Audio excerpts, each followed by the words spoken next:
Welcome to Artificial Professor. In this video I will explain how to set limit on group members from sending messages in your WhatsApp group. You can do this if you are the admin of that group. So if you are admin after group, then you can do by following my steps. All you have to do is open your WhatsApp app. So here is the group of our friends, and I am the admin of this group. Simply open this one and tap on these two dots which are the right top. And tap on the option Group Info. From here, scroll it down.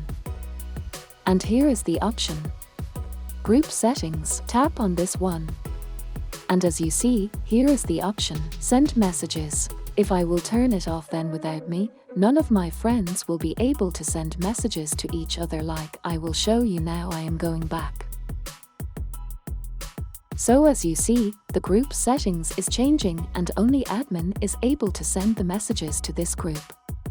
So by this way you can set limit to your group. If this videos was helpful, please like, subscribe, and see you in the next video of Artificial Professor.